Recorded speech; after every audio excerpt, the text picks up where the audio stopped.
A Case of Identity by Sir Arthur Conan Doyle, read by Austin Adams. "My dear fellow," said Sherlock Holmes, as we sat on either side of the fire in his lodgings at Baker Street, "life is infinitely stranger than anything which the mind of man could invent. We would not dare to conceive the things which are really mere commonplaces of existence, if we could fly out of that window hand in hand, hover over this great city, gently remove the roofs, and peep in at the queer things which are going on, the strange coincidences, the plannings, the cross-purposes, the wonderful chains of events, working through generations, and leading to the most outre results. It would make all fiction with its conventionalities and foreseen conclusions most stale and unprofitable." "And yet I am not convinced of it," I answered. "The cases which come to light in the papers are, as a rule, bald enough and vulgar enough. We have in our police reports realism pushed to its extreme limits, and yet the result is, it must be confessed, neither fascinating nor artistic." "A certain selection and discretion must be used in producing a realistic effect," remarked Holmes. "This is wanting in the police report, where more stress is laid, perhaps, upon the platitudes of the magistrate, rather than upon the details, which to an observer contain the vital essence of the whole matter. Depend upon it, there is nothing so unnatural as the commonplace." I smiled and shook my head. "I can quite understand your thinking so," I said. "Of course, in your position of unofficial advisor and helper to everybody who is absolutely puzzled, throughout 3 continents, you are brought in contact with all that is strange and bizarre. But here," I picked up the morning paper from the ground, "let us put it to a practical test. Here's the first heading upon which I come.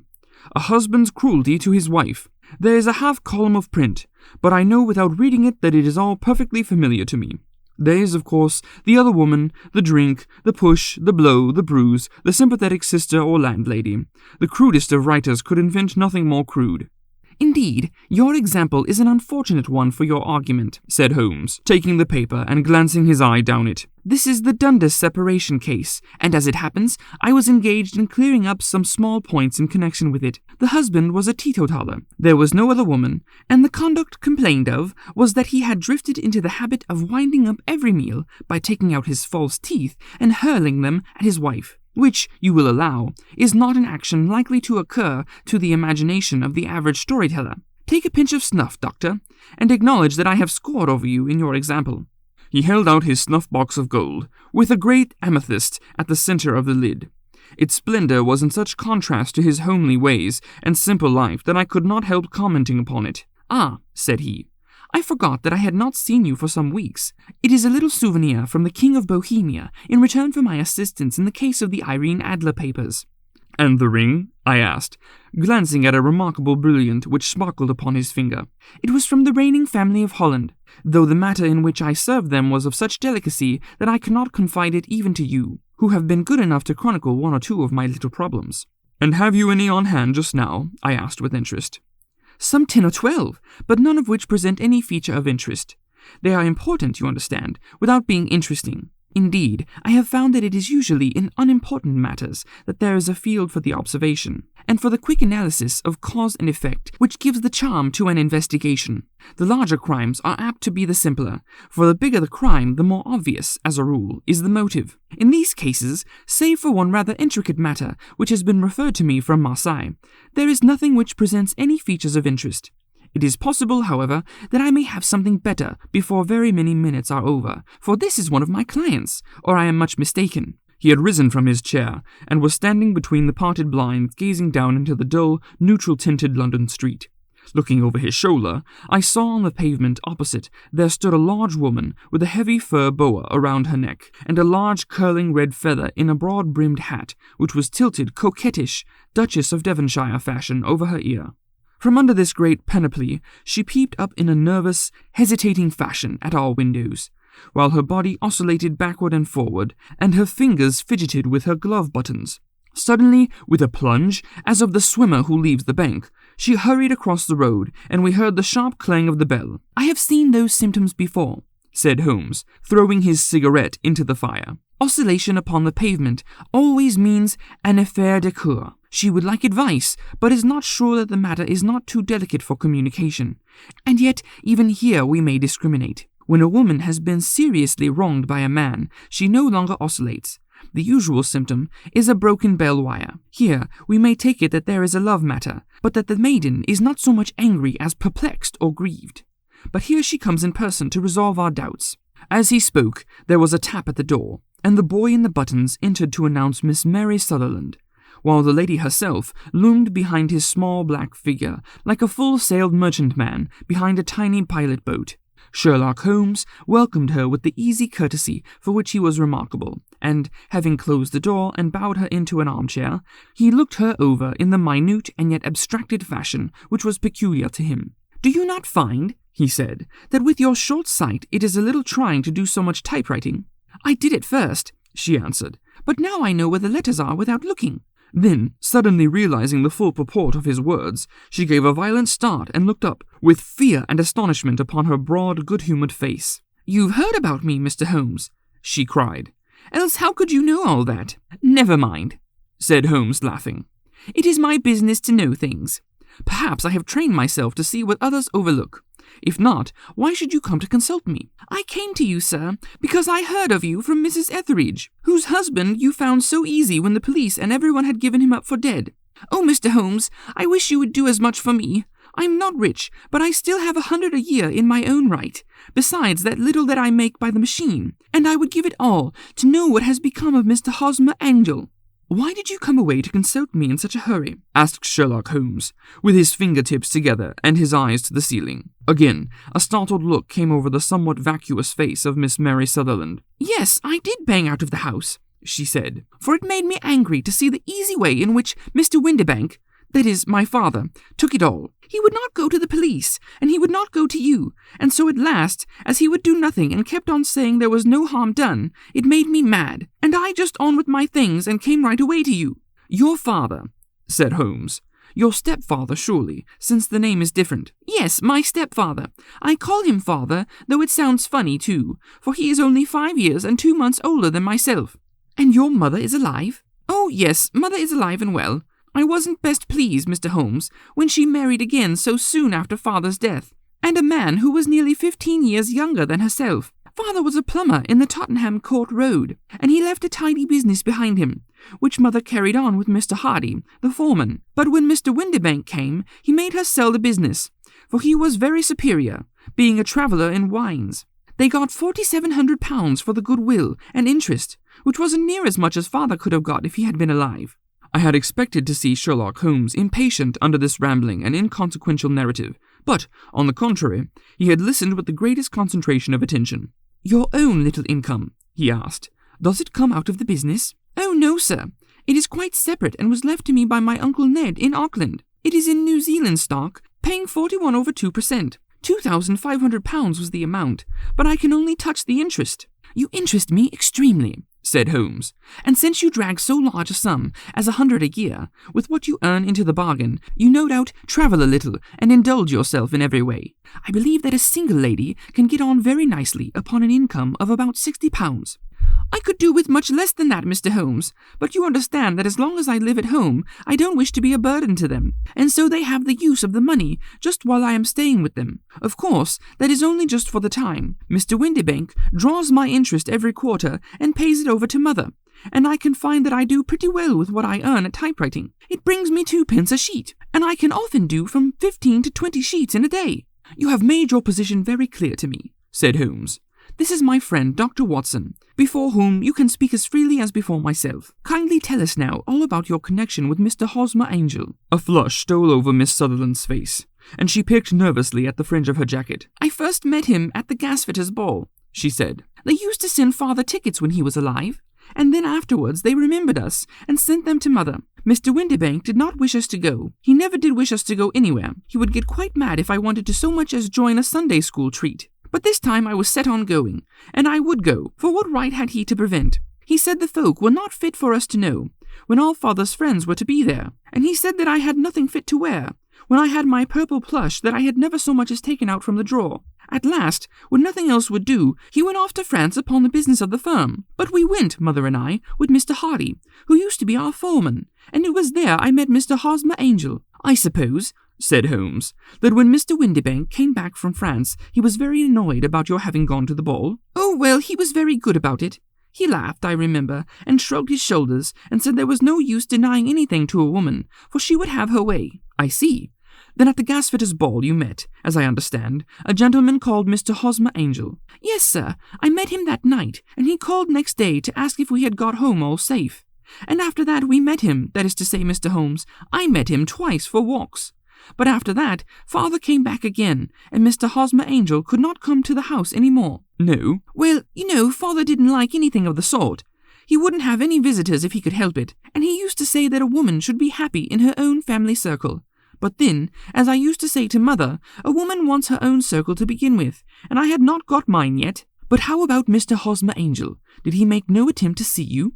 Well, father was going off to France again in a week, and Hosmer wrote and said that it would be safer and better not to see each other until he had gone. He could write in the meantime, and he used to write every day. I took the letters in the morning, so there was no need for father to know. Were you engaged to the gentleman at this time? Oh, yes, Mr. Holmes. We were engaged after the first walk that we took. Hosmer, Mr. Angel, was a cashier in an office in Leadenhall Street, and— What office? That's the worst of it, Mr. Holmes. I don't know. Where did he live then? He slept on the premises. And you don't know his address? No, except that it was Leadenhall Street. Where did you address your letters then? To the Leadenhall Street post office, to be left till called for. He said that if they were sent to the office, he would be chaffed by all the other clerks about having letters from a lady. So I offered to typewrite them, like he did his, but he wouldn't have that, for he said that when I wrote them, they seemed to come from me. But when they were typewritten, he always felt that the machine had come between us. That will just show you how fond he was of me, Mr. Holmes, and the little things that he would think of. It was most suggestive, said Holmes. It has long been an axiom of mine that the little things are infinitely the most important. Can you remember any other little things about Mr. Hosmer Angel? He was a very shy man, Mr. Holmes. He would rather walk with me in the evening than in the daylight, for he said that he hated to be conspicuous. Very retiring and gentlemanly he was. Even his voice was gentle. He'd had the quinsy and swollen glands when he was young, he told me, and it left him with a weak throat and a hesitating, whispering fashion of speech. He was always well dressed, very neat and plain, but his eyes were weak, just as mine are, and he wore tinted glasses against the glare. Well, what happened when Mr. Windibank, your stepfather, returned to France? Mr. Hosmer Angel came to the house again and proposed that we should marry before father came back. He was in dreadful earnest and made me swear, with my hands on the testament, that whatever happened, I would always be true to him. Mother said he was quite right to make me swear, and that it was a sign of his passion. Mother was all in his favor from the first, and was even fonder of him than I was. Then, when they talked of marrying within the week, I began to ask about father, but they both said never to mind about father, but just to tell him afterwards, and mother said she would make it all right with him. I didn't quite like that, Mr. Holmes. It seemed funny that I should ask his leave, as he was only a few years older than me, but I didn't want to do anything on the sly, so I wrote to father at Bordeaux, where the company has its French offices, but the letter came back to me on the very morning of the wedding. It missed him then? Yes, sir, for he had started to England just before it arrived. Ha! That was unfortunate. Your wedding was arranged, then, for the Friday. Was it to be in church? Yes, sir, but very quietly. It was to be at St. Saviour's near King's Cross, and we were to have breakfast afterwards at the St. Pancras Hotel. Hosmer came for us in a hansom, but as there were two of us, he put us both into it, and stepped himself into a four-wheeler, which happened to be the only other cab in the street. We got to the church first, and when the four-wheeler drove up, we waited for him to step out, but he never did, and when the cabman got down from the box and looked, there was no one there. The cabman said he could not imagine what had become of him, for he had seen him get in with his own eyes. That was last Friday, Mr. Holmes, and I have never seen or heard anything since then to throw any light upon what became of him. It seems to me that you have been very shamefully treated, said Holmes. Oh, no, sir. He was too good and kind to leave me so. Why, all the morning he was saying to me that, whatever happened, I was to be true, and that even if something quite unforeseen occurred to separate us, I was always to remember that I was pledged to him, and he would claim his pledge sooner or later. It seems strange talk for a wedding morning, but what has happened since gives a meaning to it. Most certainly it does. Your opinion is, then, that some unforeseen catastrophe has occurred to him? Yes, sir. I believe that he foresaw some danger, or else he would not have talked so. And then I think what he foresaw happened. But you have no notion as to what it could have been? None. One more question. How did your mother take the matter? She was angry, and said that I was never to speak of the matter again. And your father? Did you tell him? Yes, and he seemed to think, with me, that something had happened, and that I should hear of Hosmer again. As he said, what interest could anyone have in bringing me to the doors of the church, and then leaving me? Now, if he had borrowed my money, or if he had married me and got my money settled on him, There might be some reason, but Hosmer was very independent about money and never would look at a shilling of mine. And yet, what could have happened? And why could he not write? Oh, it drives me half mad to think of it, and I can't sleep a wink at night." She pulled a little handkerchief out of her muff and began to sob heavily into it. "I shall glance into the case for you," said Holmes, rising, "and I have no doubt that we shall reach some definite result. Let the weight of the matter rest upon me now, and do not let your mind dwell upon it further. Above all, try to let Mr. Hosmer Angel vanish from your memory, as he has done from your life." "Then you don't think I'll see him again?" "I fear not." "Then what has happened to him?" "You will leave that question in my hands. I should like an accurate description of him, and any letters of which you can spare." "I advertised for him in last Saturday's Chronicle," said she. "Here is the slip, and here are 4 letters from him." "Thank you. And your address?" "Number 31, Lion Place, Camberwell." "Mr. Angel's address you never had, I understand. Where's your father's place of business?" "He travels for Westhouse and Marbank, the great claret importers of Fenchurch Street." "Thank you. You have made your statement very clearly.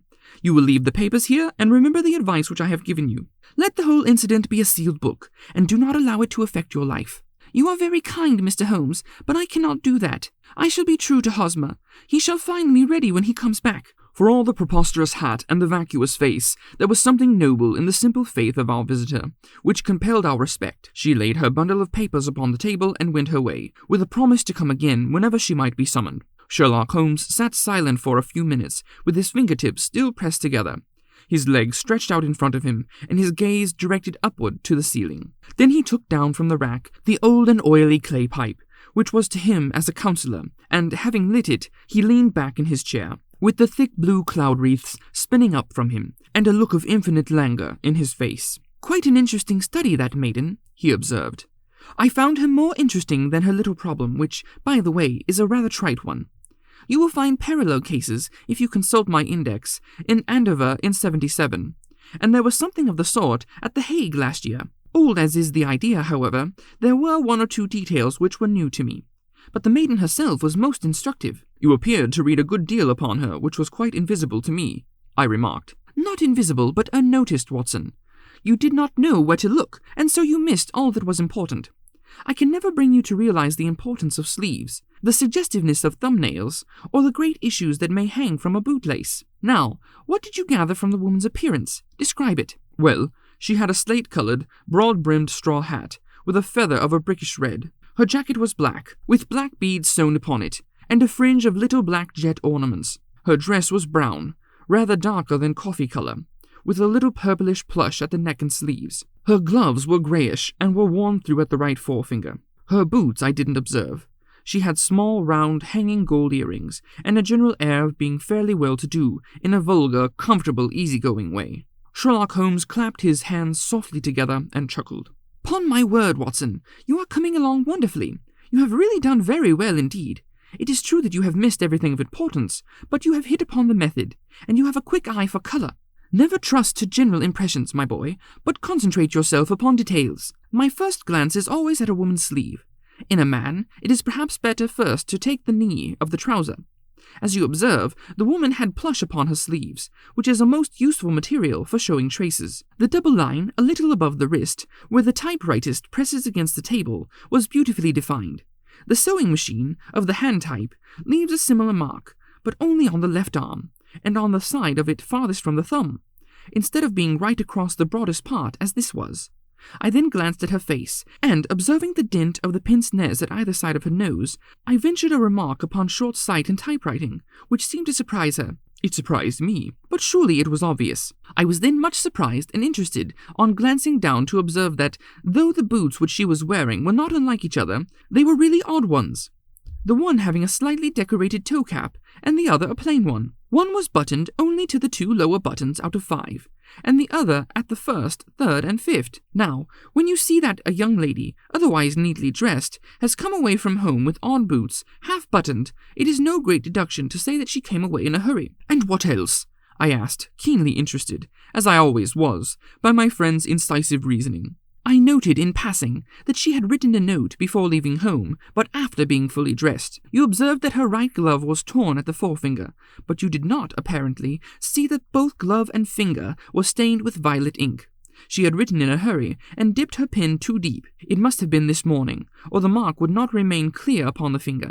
All this is amusing, though rather elementary, but I must go back to business, Watson. Would you mind reading me the advertised description of Mr. Hosmer Angel?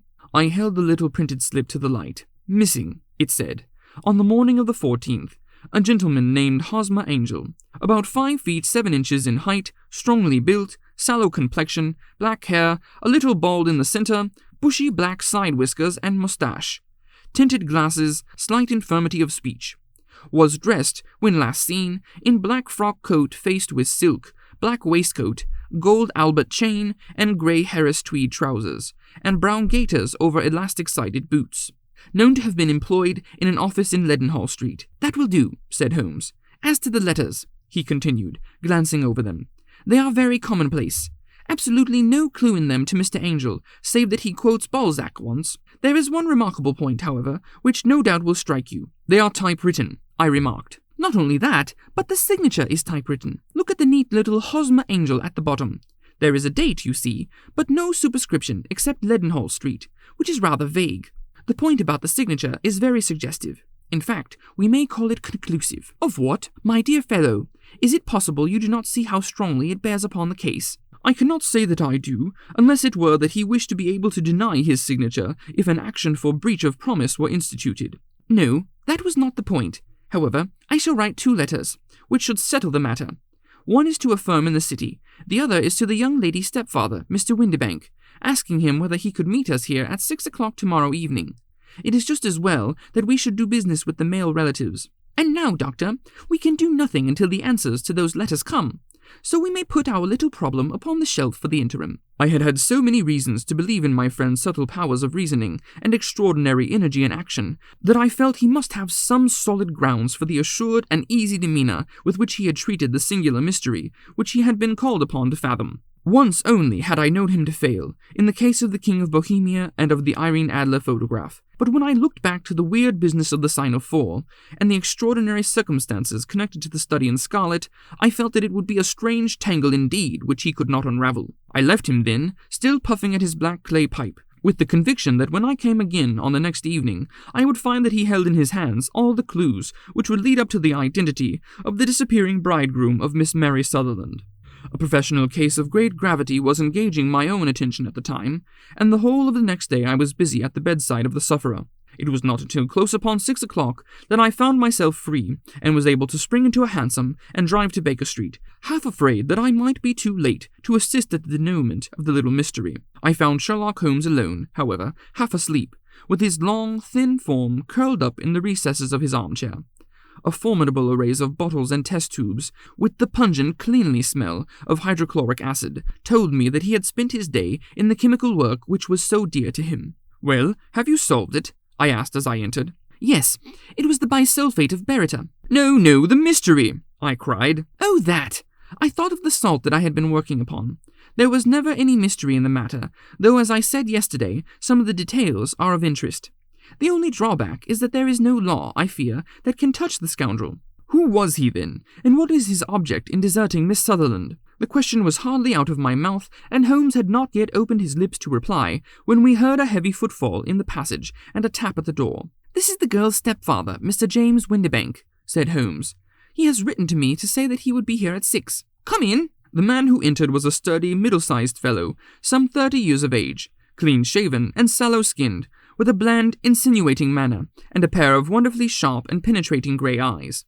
He shot a questioning glance at each of us, placed his shiny top hat upon the sideboard, and with a slight bow, sidled down into the nearest chair. "Good evening, Mr. James Windibank," said Holmes. "I think that this typewritten letter is from you, in which you made an appointment with me for 6 o'clock. "Yes, sir. I am afraid that I am a little late, but I am not quite my own master, you know. I am sorry that Miss Sutherland has troubled you about this little matter, for I think it is far better not to wash linen of the sort in public. It was quite against my wishes that she came, but she is a very excitable, impulsive girl, as you may have noticed, and she is not easily controlled when she has made up her mind on a point. Of course, I did not mind you so much, as you are not connected with the official police, but it is not pleasant to have a family misfortune like this noised abroad. Besides, it is a useless expense, for how could you possibly find this Hosmer Angel?" "On the contrary," said Holmes quietly, "I have every reason to believe that I will succeed in discovering Mr. Hosmer Angel. Mr. Windibank gave a violent start and dropped his gloves. "I am delighted to hear it," he said. "It is a curious thing," remarked Holmes, "that a typewriter has really quite as much individuality as a man's handwriting. Unless they are quite new, no two of them write exactly alike. Some letters get more worn than others, and some wear only on one side. Now, you remark in this note of yours, Mr. Windibank, that in every case there is some little slurring over the E and a slight defect in the tail of the R. There are 14 other characteristics, but those are the more obvious." "We do all of our correspondence with this machine at the office, and no doubt it is a little worn," our visitor answered, glancing keenly at Holmes with his bright little eyes. "And now I will show you what is really a very interesting study, Mr. Windibank," Holmes continued. "I think of writing another little monograph some of these days on the typewriter and its relation to crime. It is a subject to which I have devoted some little attention. I have here 4 letters, which report to come from the missing man. They are all typewritten. In each case, not only are the E's slurred and the R's tailless, but you will observe, if you care to use my magnifying lens, that the 14 other characteristics to which I have alluded are all there as well." Mr. Windibank sprang out of his chair and picked up his hat. "I cannot waste time over this sort of fantastic talk, Mr. Holmes," he said. "If you catch the man, catch him, and let me know when you have done it." "Certainly," said Holmes, stepping over and turning the key in the door. "I let you know, then, that I have caught him." "What? Where?" shouted Mr. Windibank, turning white to his lips and glancing about him like a rat in a trap. "Oh, it won't do, really it won't," said Holmes suavely. "There is no possible getting out of it, Mr. Windibank. It is quite too transparent, and it was a very bad compliment when you said that it was impossible for me to solve so simple a question. That's right. Sit down and let us talk it over." Our visitor collapsed into a chair, with a ghastly face and a glitter of moisture on his brow. "It's not actionable," he stammered. "I am very much afraid that it is not. But between ourselves, Windibank, it was as cruel and selfish and heartless a trick in a petty way as ever came before me. Now, let me just run over the course of events, and you will contradict me if I go wrong." The man sat huddled up in his chair with his head sunk upon his breast, like one who is utterly crushed. Holmes stuck his feet up upon the corner of the mantelpiece, and leaning back with his hands in his pockets, began talking, rather to himself, as it seemed, than to us. "The man married a woman very much older than himself for her money," said he, "and he enjoyed the use of the money of the daughter as long as she lived with them. It was a considerable sum for people in their position, and the loss of it would have made a very serious difference. It was worth an effort to preserve it. The daughter was of a good, amiable disposition, but affectionate and warm-hearted in her ways, so that it was evident that with her fair personal advantages and her little income, she would not be allowed to remain single long. Now her marriage would mean, of course, the loss of 100 a year, so what does her stepfather do to prevent it? He takes the obvious course of keeping her at home and forbidding her to seek the company of people of her own age. But soon he found that that would not answer forever. She became restive, insisted upon her rights, and finally announced her positive intention of going to a certain ball. What does her clever stepfather do then? He conceives of an idea more creditable to his head than to his heart. With the connivance and assistance of his wife, he disguised himself, covered those keen eyes with tinted glasses, masked the face with a mustache and a pair of bushy whiskers, sunk that clear voice into an insinuating whisper, and doubly secure on account of the girl's short sight, he appears as Mr. Hosmer Angel and keeps off other lovers by making love himself. "It was only a joke at first," groaned our visitor. "We never thought that she would have been so carried away." "Very likely not. However that may be, the young lady was very decidedly carried away, and having quite made up her mind that her stepfather was in France, the suspicion of treachery never for an instant entered her mind. She was flattered by the gentleman's attentions, and the effect was increased by the loudly expressed admiration of her mother. Then Mr. Angel began to call, for it was obvious that the matter should be pushed as far as it would go if a real effect were to be produced. There were meetings, and an engagement, which would finally secure the girl's affections from turning towards anyone else. But the deception could not be kept up forever. These pretended journeys to France were rather cumbrous. The thing to do was clearly to bring the business to an end in such a dramatic manner that it would leave a permanent impression upon the young lady's mind and prevent her from looking upon any other suitor for some time to come. Hence, those vows of fidelity exacted upon a testament, and hence also the allusions to a possibility of something happening on the very morning of the wedding. James Windibank wished Miss Sutherland to be so bound to Hosmer Angel and so uncertain as to his fate that for 10 years to come, at any rate, she would not listen to another man. As far as the church door he brought her, and then, as he could go no farther, he conveniently vanished by the old trick of stepping in at one door of a four-wheeler and out at the other. I think that was the chain of events, Mr. Windibank." Our visitor had recovered something of his assurance while Holmes had been talking, and he rose from his chair now with a cold sneer upon his pale face. "It may be so, or it may not, Mr. Holmes," said he. "But if you are so very sharp, you ought to be sharp enough to know that it is you who are breaking the law now, and not me. I have done nothing actionable from the first, but as long as you keep that door locked, you lay yourself open to an action for assault and illegal constraint." "The law cannot, as you say, touch you," said Holmes, unlocking and throwing open the door. "Yet there never was a man who deserved punished more. If the young lady has a brother or a friend, he ought to lay a whip across your shoulders. By Jove!" he continued, flushing up at the sight of the bitter sneer upon the man's face. "It is not part of my duties to my client, but here's a hunting crop handy, and I think I shall just treat myself to—" He took 2 swift steps toward the whip, but before he could grasp it, there was a wild clatter on the steps of the stairs, the heavy hall door banged, and from the window he could see Mr. James Windibank running at the top of his speed down the road. "There's a cold-blooded scoundrel," said Holmes, laughing as he threw himself down into his chair once more. "That fellow will rise from crime to crime until he does something very bad and ends on a gallows. The case has, in some respects, been not entirely devoid of interest." "I cannot entirely see all the steps of your reasoning," I remarked. "Well, of course, it was obvious from the first that this Mr. Hosmer Angel must have some strong object for his curious conduct, and it was equally clear that the only man who really profited by the incident, as far as we could see, was the stepfather. Then the fact that the 2 men were never together, but that one always appeared when the other was away, was suggestive. So were the tinted spectacles and the curious voice, which both hinted at a disguise, as did the bushy whiskers. My suspicions were all confirmed by his peculiar action in typewriting his signature, which, of course, inferred that his handwriting was so familiar to her that she would recognize even the smallest sample of it. You see, all these isolated facts, together with many minor ones, all pointed in the same direction." "How did you verify them, then?" "Having once spotted my man, it was easy to get corroboration.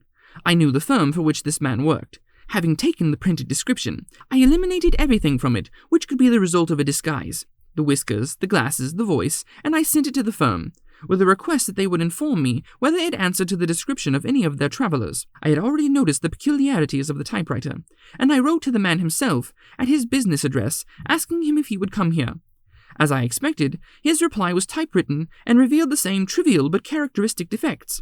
The same post brought me a letter from West House and Marbank, of Fenchurch Street, to say that the description tallied in every respect with that of their employee, James Windibank." "And Miss Sutherland?" "If I tell her, she will not believe me.